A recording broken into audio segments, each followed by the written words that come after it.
what do you think about organizations where maybe they don't value design as much and they think about using AI prototyping tools to get 80% of the way there and Mhm. then using that going into production? Do you think the design education still matters there? Or how do you think about that in like new paradigm that didn't exist before? One of the advantages of getting old or older is that you no longer view competition the same way anymore. Sure. Um, I don't get scared of new technology, and I don't get scared of differing viewpoints. Hmm. I try to figure out a way to embrace it and understand it. Hmm. So if somebody wants to say, "Hey, I'm coming up with a tool that will get me 80% of the way to," for most folks with no background in design or engineering, to deliver something on their vision, more fucking power to them. Like we need that. We need more. We need more creativity in this world, and I don't care where it comes from. You don't need a traditional design education to have a good idea, and it shouldn't hold you back. Um, so, if nothing else, I really do hope that the productivity apps that we're seeing powered by AI, whether it's like Cursor or Lovable or Claude or whatever, I hope that unlocks possibility for folks that didn't think they had it before. Mm. Do you think that you mentioned Lovable as an example, any of the other generative design tools, how do you think they're changing product orgs right now or will change product orgs if the change is just starting?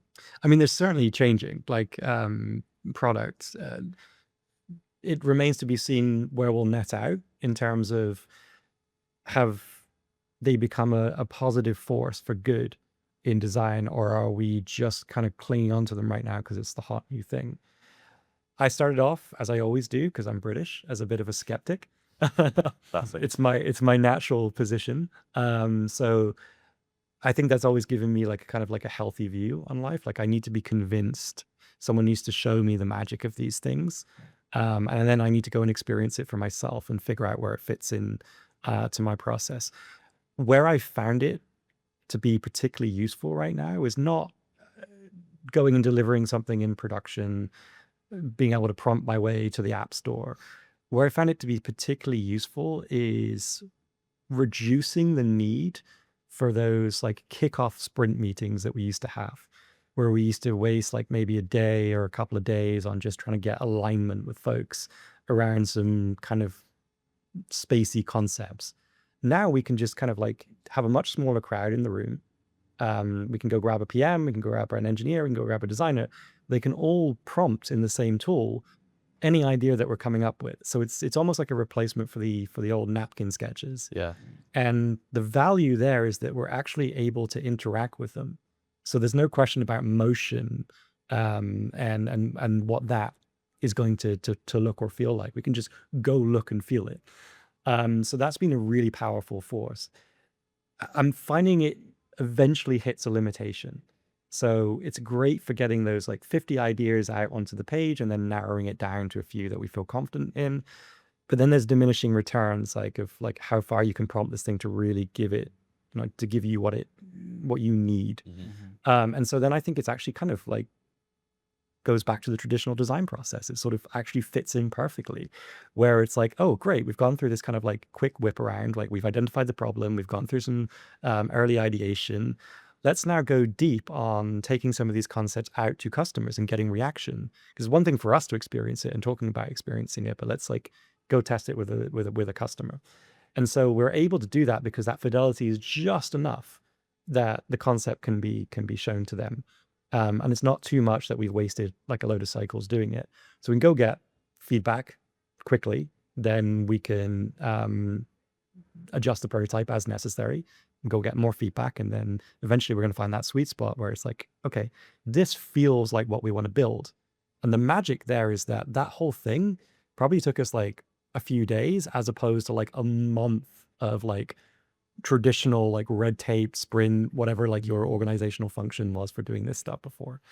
Um, and so we can actually take that time back and use it to hone this thing, this direction that we love now. So we can spend more time perfecting the balance of the real like visual design. And that means like spending more time thinking about like design systems, accessibility stuff that sometimes gets brushed over because folks go, oh, well, we didn't have enough time to think about that. Right. Well, actually, we bought some of that time back now. So I know one of the big questions that's likely to come up is, does AI replace designers, right? Yeah. That's what That's natural. we're all thinking. Right. Yeah. But it doesn't, or at least it doesn't right now. What it has done is it's taken away a lot of the annoying work up front so that we can spend more time thinking about and executing on stuff that matters. And I say accessibility because it matters. And I don't want it to be an afterthought. I really want people to think deeply about it. So there's no more excuse anymore. There's nowhere to run and hide. It's like, you've got the time, so go use it.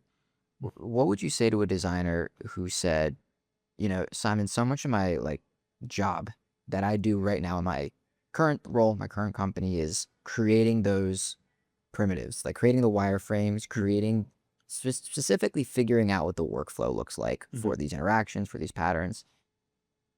My team is all doing that now. So then what do I do?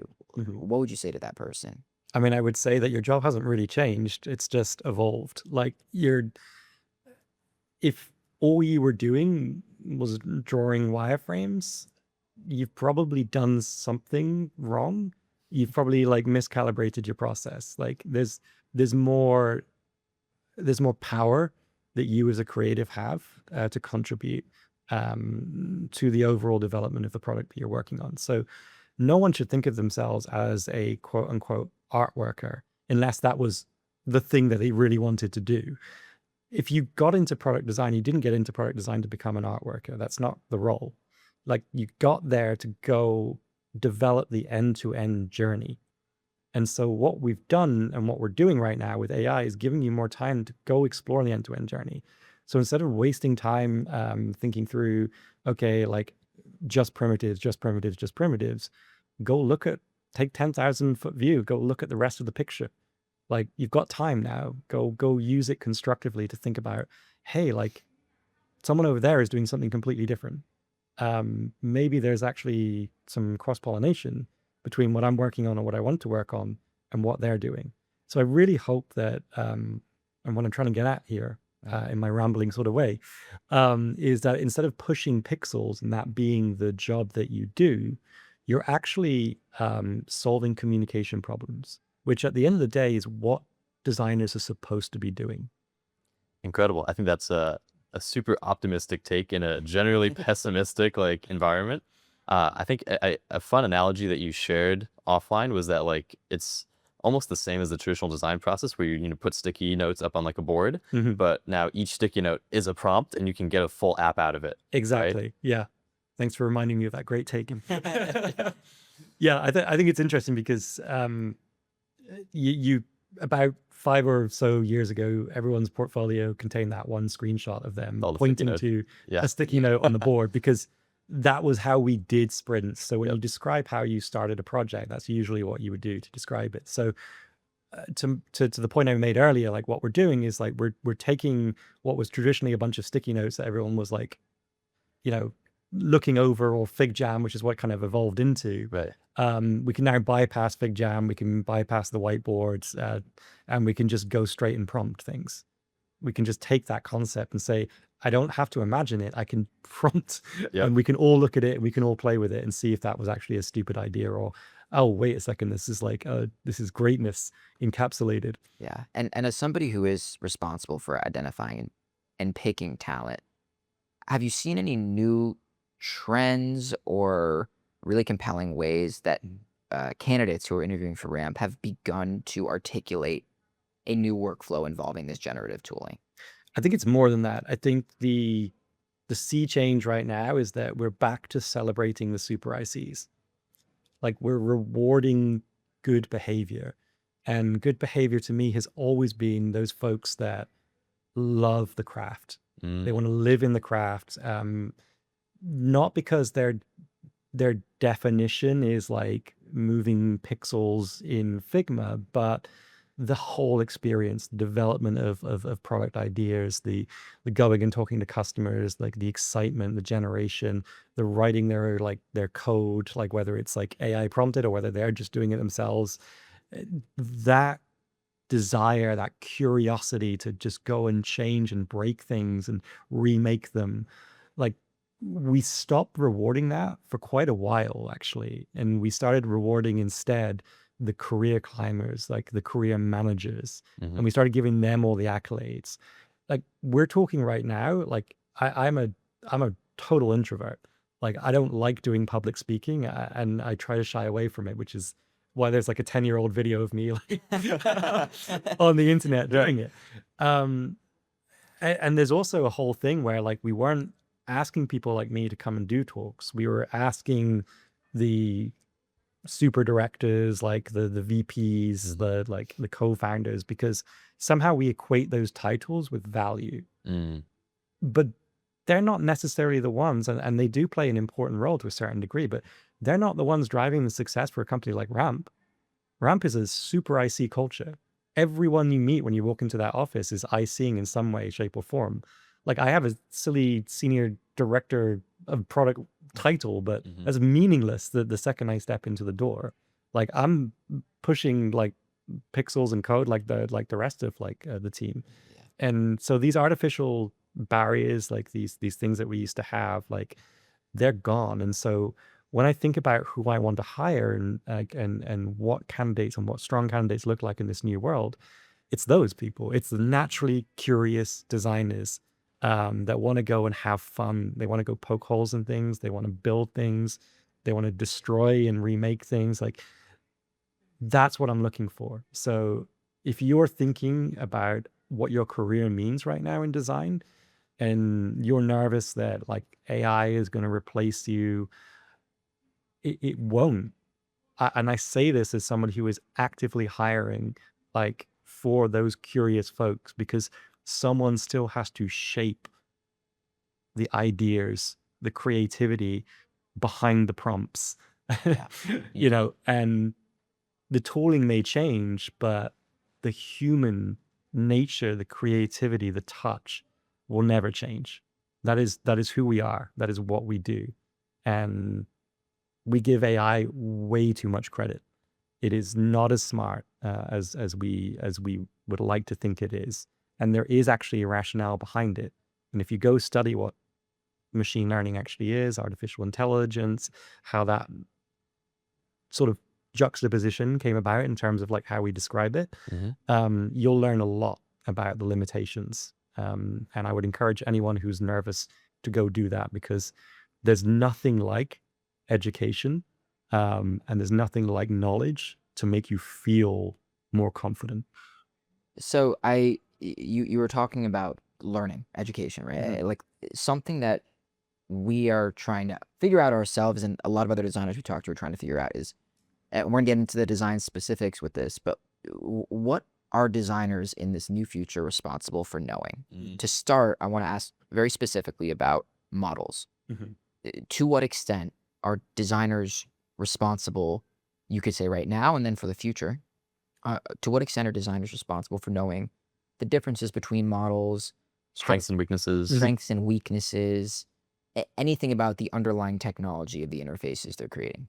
This comes back to that whole point about being curious. Like, I don't, the same way that we have had that question hanging over our heads about like, should designers code for like the last 20 something years?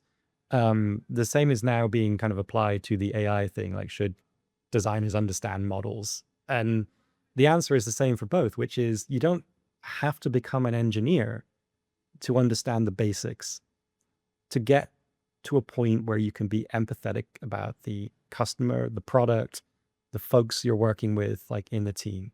So absolutely, you should have a healthy understanding of the technology that you're building against.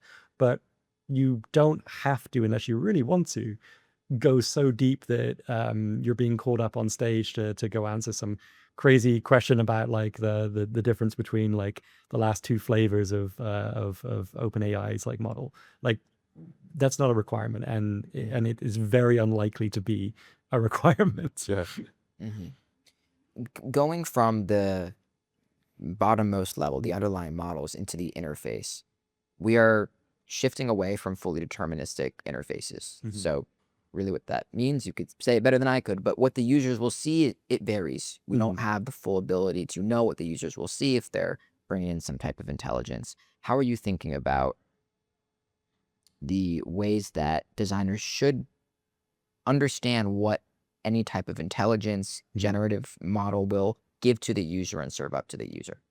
Well, the key role is always to hire people who are smarter than you. That's Come and solve these problems. That helps. I have an amazing designer called Tyler, who is heading up my AI team on the design side.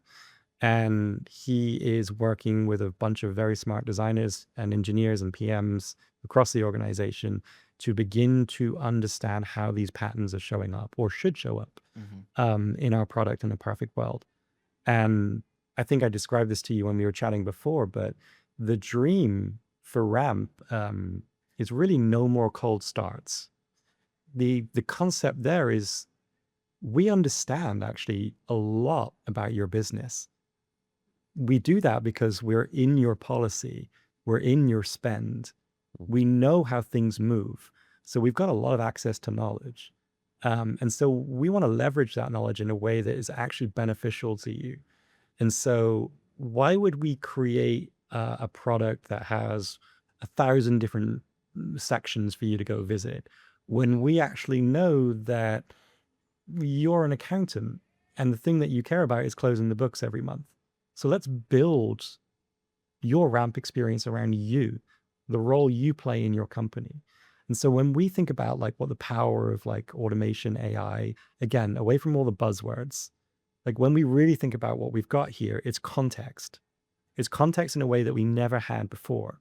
So the traditional model of like left-hand navigation with all the sections, and then you travel into the place you want to be, and the 15 clicks you have to do to get to what you're trying to accomplish. We can actually kind of make that disappear now. We can tailor that experience towards you. We can give you the jobs that need to be done up front. And even better, hopefully we're learning from the way that you interact with those jobs to keep automating away in the future, so that really you're just left in this kind of wonderful position of oversight, which is when I choose to go to RAMP, I can just go and take my time and see what it's done and work out if like there's really anything I want to respond to. But it's calm. It's proactive instead of being reactive. And we have spent the whole of the Web 2 era building reactive product. And so now we can finally do what we were dreaming of doing in, I think, like, if I remember this correctly, some point in the 90s, I think, dashboards that were actually proactive, that could understand what your business was trying to do and give you that context in a meaningful way. So I think this is going to have just a humongous like effect on the way that we think about design for product interface, recognizing those patterns, thinking about the types of objects that should show up and when they should show up, and how to have a natural conversation with them. That's where I see this going. Incredible. That's one of the main reasons we wanted to start this is we see a similar vision, but we have no clue how it's going to pan out. But the idea in the concept of proactive software, where you don't just have everything in the kitchen sink in your application, where it's contextual to you, is the ideal, I think, in many scenarios. A question that raises for me, though, is the one of the benefits of having the everything in the kitchen sink approach is you can guarantee a standard experience for all of your users. Absolutely. Do you think about, as someone who's particularly inclined for accessibility, how do you make sure that if your dashboard looks different for every user type, maybe down to every individual person, not even just by their role, how do you ensure a consistent experience? I think about this in the same way that, and I think this will be familiar for most people listening, the Apple versus Microsoft model. Sure. Where Microsoft took the stance that we should just expose everything, give you the power to change anything you want on a die. Yeah. If you can dream it, you can go build it, or it will appear in our operating system.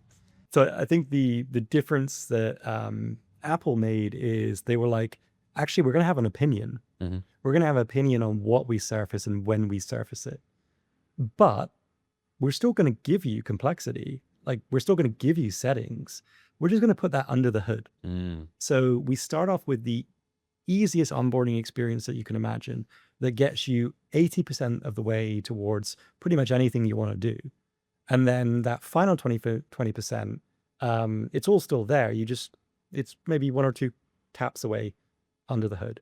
And so that's the kind of thing that we're thinking about with Ramp as well, which is that we're not getting rid of anything. We're just reorientating it into a way that is actually going to save you time.